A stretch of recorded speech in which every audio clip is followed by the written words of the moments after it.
Welcome to the Defense and Aerospace Report. I'm Vago Muradian here in Northern Virginia, where we're covering the Surface Navy Association's 30th Annual Conference and Trade Show. Our coverage here is sponsored by Leonardo DRS, and we're honored to have with us as our guest Major General Dave Coffman, who is the Expeditionary Warfare Chief of the United States Navy Marine Corps team, former 46 CH-46 pilot. And sir, thanks very much for taking some time to talk to us. My pleasure.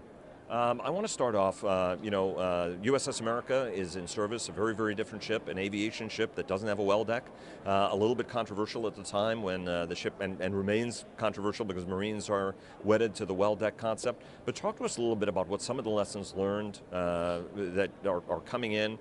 Ship is operating, F-35 Bravo is operating as well. You have the V-22, you have the new flight deck of the future, effectively. Talk to us about some of the lessons learned you're drawing from that deployment. Sure, great question. So my last billet was involved directly with the training and certification of America ARG with 15th MEU embarked.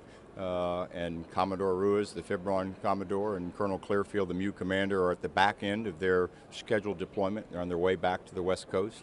For that deployment, we had America as the centerpiece of that ARG, although it did have the legacy Aviate for aviation with a couple extra. So a little bit of a different aviation mix.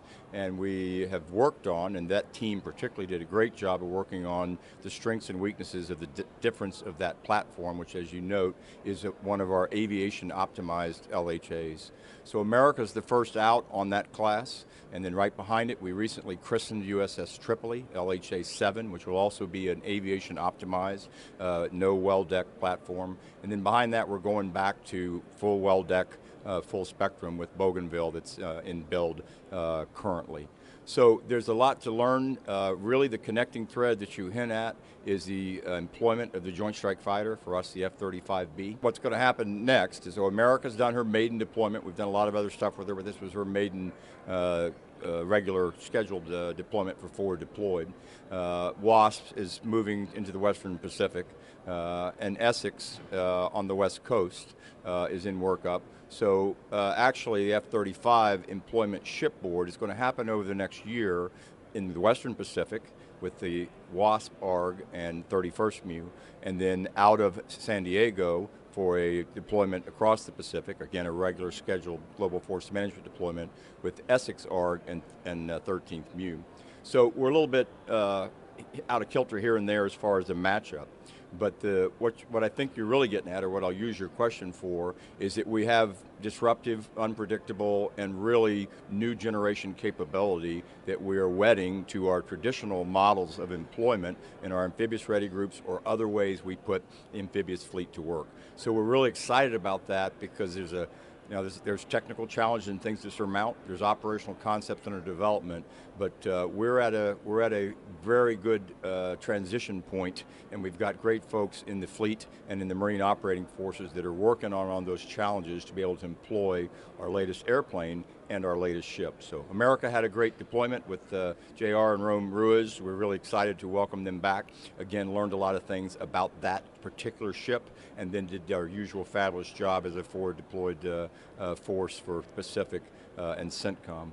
And then the Navy, and with Marine Corps in support, always looking at the laydown of what ships are where and how we apply them and what those deployment models are. And I think that's very important for the portfolio that I sponsor because of, as you note, differences or distinctions in those ships. What do you like about the ship? What do you not like about the ship now that you've got a deployment under your belt? Yeah, so again, we'll wait for Rome and JR to sharpen that, and they'll come back and debrief senior leadership on the particulars of USS America.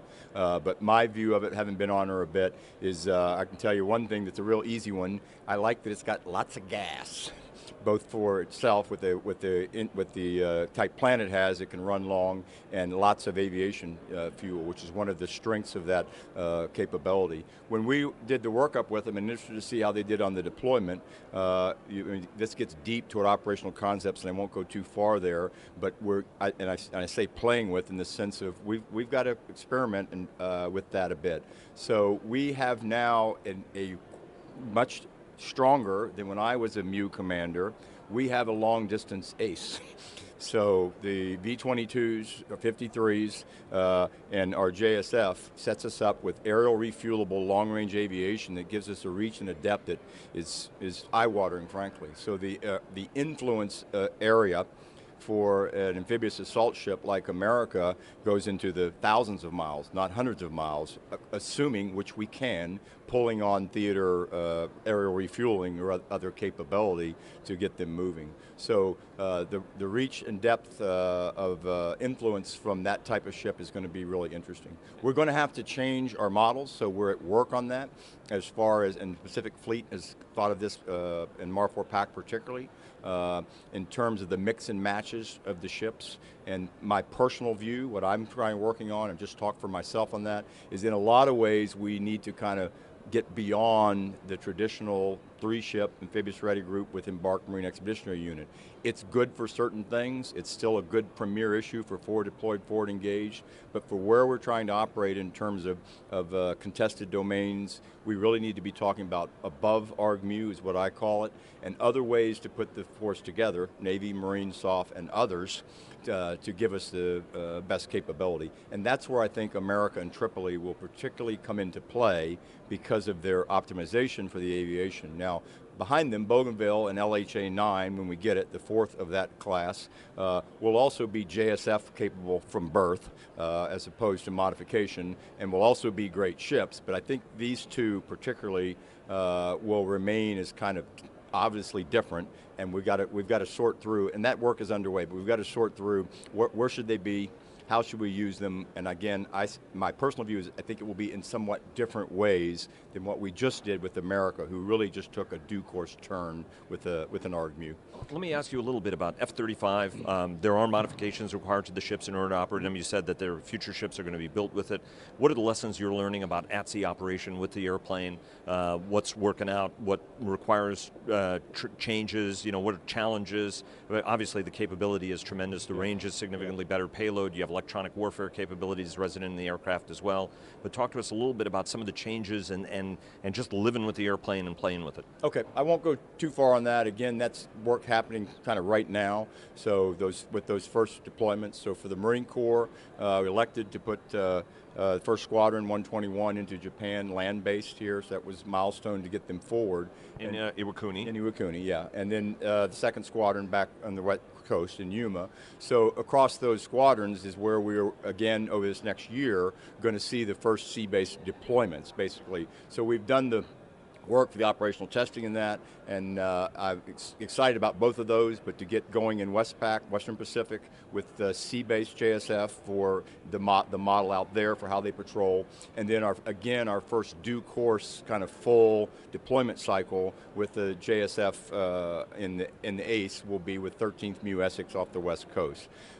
So for my part in current billet of sponsorship of the ships and the Navy Marine interfaces, there's just tons there, and it's as you would expect. I'm not expert in any of these lanes. You go to DC Aviation or Air Force is right folks for that, but for my part, it's mostly lots of little things. So what I've been after for a long time is, and I would make the same case regarding unmanned systems, UAS. The idea is that we kind of mainstream the tools in the ACE or MAGTF Commander's toolkit or the SIF Mix toolkit, and then we are adaptable to take different things as they develop and mature. So I would answer you kind of at both ends. In one way, it's success if the JSF is just another airplane in the ACE and the MAGTF's bag of tricks. And we need to make that so, meaning that they can operate day and night and do all the right things, get ordnance aboard, all the little things, all the technical challenges for the links and maintenance and the rest of that. And I think we're in pretty good shape on that. There's still hurdles to surmount, but the right folks are banging those down to make sure we've got the right parts pack-ups and we can get all those things done. And then on the other hand, per your previous question and line of thought, there is a revolutionary capability once it launches.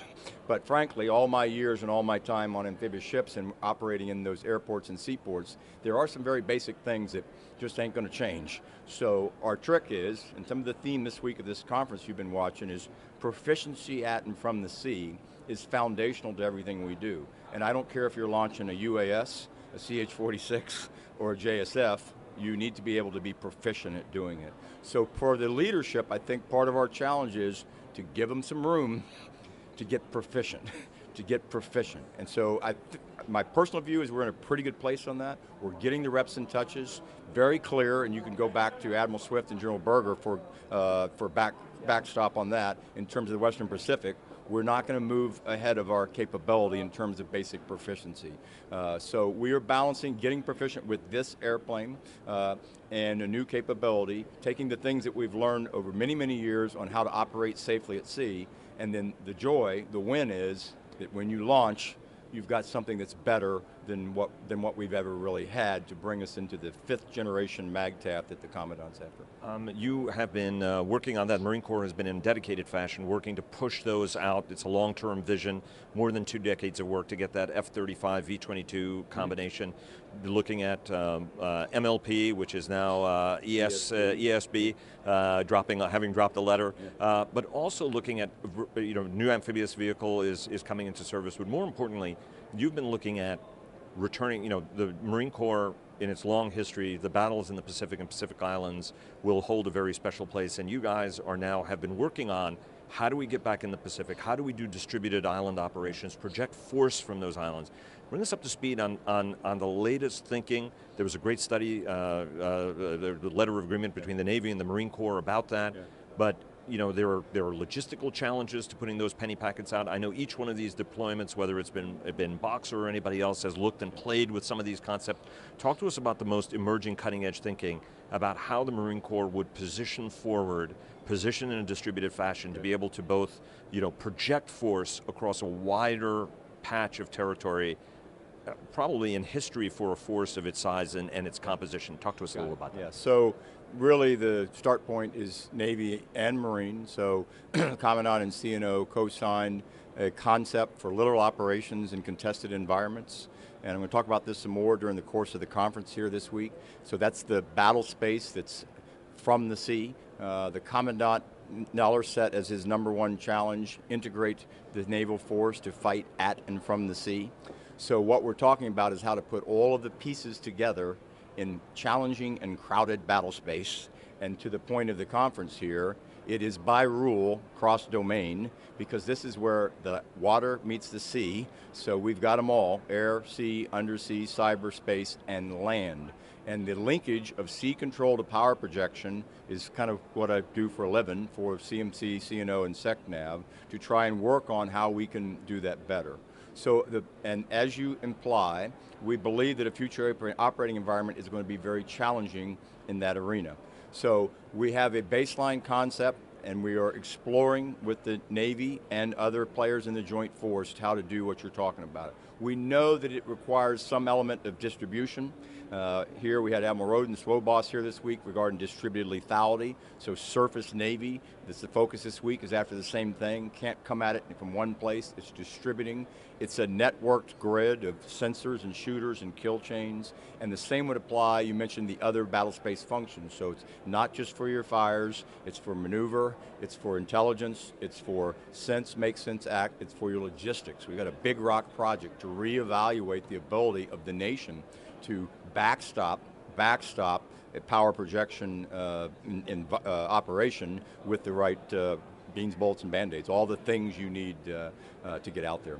So we're going to start with, and we are working through specific tasks in a little ops and contested environment, Navy and Marine, to lay some of those things down, just what you're implying about how you would distribute the force and how you could get at that to provide this overall, for Navy Marine or Navy Marine Soft, leading edge of a joint force per joint doctrine to kind of lead the way into these difficult environments. When you're looking at the distributed force, I mean, one of the challenges of any amphibious planner is what do you take with you on the deployment? What do you have to leave behind? Because even though the ships are very big, all of your gear is exponentially increased. If you look at a V-22, significantly more capability than a Frog, but more than twice the weight factor. Same thing with the F-35 vice AV-8B. And so even though these are aviation optimized ships, their weight, there are all sorts of challenges. All the vehicles are bigger, personal equipment is more.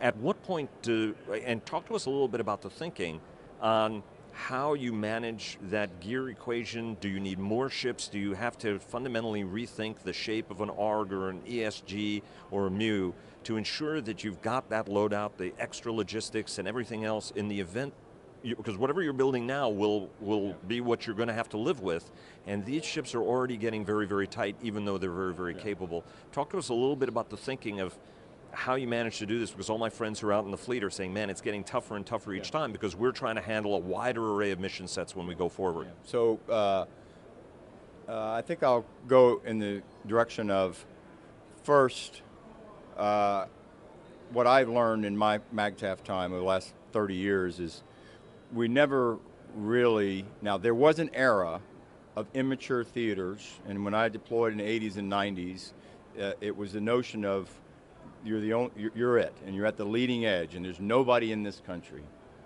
That's not the case. In my view, there are no immature theaters anymore. So in a way, the premise that we have to bring everything from the sea is not correct. It maybe never was fully correct, because when I did operations in the 90s, we thought we were alone, we whistled up help, and they went to Mombasa or whatever and joined us. So in truth, what I learned about MAGTF warfighting is it's never fully a Marine Air Ground Task Force ashore or a Marine Air Ground Task Force afloat. In reality, you're a foot in the sea and a foot in the shore at all times. It's just a matter of scope and scale.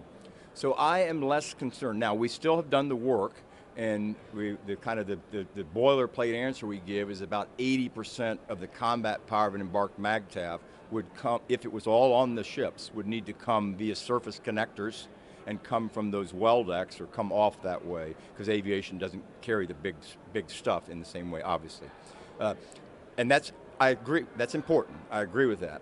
But I'm not in the camp personally, and I'm less concerned about that. In fact, what I have learned in the last few years, and I believe the Commandant is in this direction, you can ask him, but we've got to get lighter on the MAGTF, and if we're going back to a war fighting from the sea, the Marine Corps is going to have to make some tough choices about what to bring.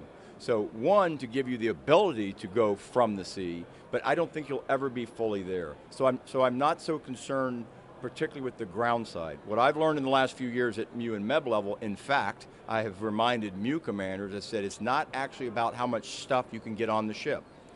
It's getting the right stuff off the ship at the right time to do the right influence per your chain of command's desires for the task they want you to do. It's a little bit different.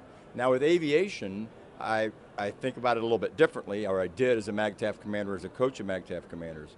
Because of the rate of needing to get the readiness of the airplanes in that, I have suggested to my seniors and coached subordinate MAGTF commanders, take as many airplanes as you can.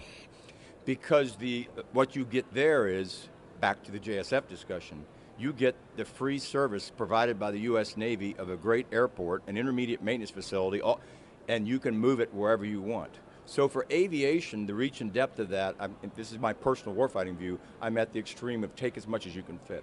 We are past the point of the legacy ace fitting all there on the old deck. We're way past that point. So we sail out our LPD-17s as a rule now. They're going to have some aviation on them throughout the period of deployment at MU scale. So, and that's a little bit of a long answer, but my answer is it's always a mix and match. I am not particularly concerned about what we've got now. I'm concerned about getting capacity and capability and depth in terms of numbers of ships and what they can do, and we're trying to get those cost, capability, and schedule trades correct.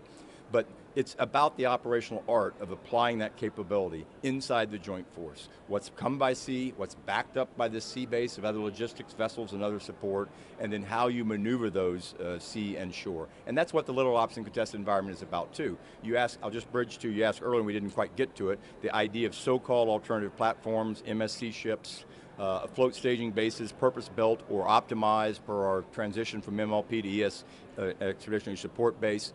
Those were valuable too. It's back though to the application of them. Valuable for what and in what ways. And that's the work we need to do over the next couple of years, which we have programmed out for our exercises and experiments to let MAGTF commanders and their Navy counterparts move those things around and figure out how to optimize America and Tripoli's great aviation capability, experiment with mixes of aviation, both for our smallest level, ARG-MU, and more important to me, for our above ARG-MU, which is where CIFMIC is going to fight the fight. It's the application of those forces, Navy, Marine, and others, across the available stuff. My current billet is to try and do the best I can, as you note, to resource stuff that can adjust to those concepts. So there's a baseline concept of employment or a concept of ops, and then there's the art of let's give it to the commanders, get it out into the combatant commands, and let them work on how best to put these pieces together. Well, you've got one of the coolest jobs because you're dealing with sea, air, land, space, and everything in between, so it doesn't get better than that. We're about to get the hook, but so the theme of the conference is, as I recall, cross-domain integration. And I asked Admiral Boxall this question, he's the M96, you're the M95, but each one of these is resource stovepipes. So what are you guys doing across the piece to get to that cross-domain interdisciplinary function? Because there are friends of mine who said, like, boy, the green suit suddenly shows up in it, and we're like, oh wow, wait a minute, how even one of, talk to us a little bit about what are you guys doing at a mechanical level to get that sort of fluid, seamless cross-domain integration? Yeah, so I would encourage you to talk to Admiral Jim Kilby, who's our 9 integration shop. So under Admiral Murr's leadership and CNO direction, I think we're in better shape than you implied with the question. But you also gave me the entry of, for my little shop, I sponsor about 7% of the Navy's budget year to year. We're cross-domain by rule, as you note. And for our value proposition of operating in that expeditionary little trade space, air, land, they all come together. So I would offer, N95 is not stovepipe. We don't have anything to stovepipe. So we are connected to everybody else for this week. The theme, of course, is for our amphibious fleet, fully nested inside the surface fleet as a part of the surface Navy. So we're the resource sponsor for amphibious warships that are part of the U.S. surface Navy. And then they are optimized to embark Marine Air Ground Task Force that the Commandant provides, that he organizes, trains, and equips, and buys the gear for. And then if we add a little help from SOCOM or other players, our proposition is you've got a Navy Marine soft team that really can get the business done. So we are deeply connected, and Admiral Box will cover this in his comments publicly and probably with you as well, across C5I systems. Again, we are intimate with him in regard to the surface fleet, so we have commonality, and he's really leading the charge. I thought he portrayed really well yesterday in terms of taking us all to the same future. So my challenge is to make sure that the amphibious warships are part of the surface fleet, that they are viable, that they're lethal and survivable, such that when the combatant commander or the nation wants to project the power using the Marine Corps, we can get there, and we can get there with the right lethality, survivability, fully integrated with the Navy. Second, so I think inside our own house we're getting better. I won't reject it entirely. I got it, and we tend to buy this thing to do this. So, but you'll hear more about that the rest of this week, and it's something we think we're on the right momentum toward. And then the second thing I'll close with is the naval integration is in my job jar fully. So I mean that's part of the task of this job, is to get the alignment of, frankly, the vision of the Secretary of the Navy, the Commandant and CNO, that to work on where are the gaps and seams. I'm supposed to help them with that and say, we didn't get this quite right, or let me try and help you, the senior leadership, get to a coherence of their position. So in that regard, my integration that I do specifically, as opposed to the integration of the domains that you're talking about kind of inside the Navy, is the integration of the Navy Marine team. And that's what I'm passionate about and what I believe is a primary charter for what I do.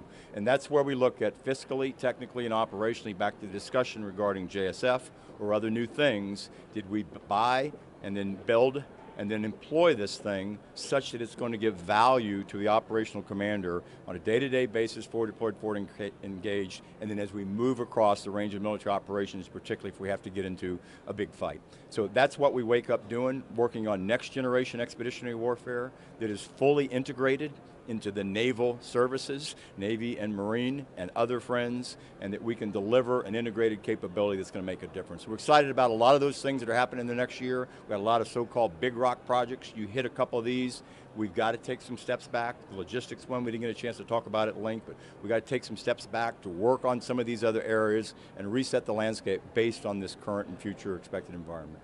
Major General Dave Coffman, N95, Director of Naval Expeditionary Warfare, sir. Thanks very much. And Fair Winds Following Seas, big project, and we look forward to staying in touch with you to keep track of it as it goes along. Thank you very much. We welcome your attention. Thanks so much.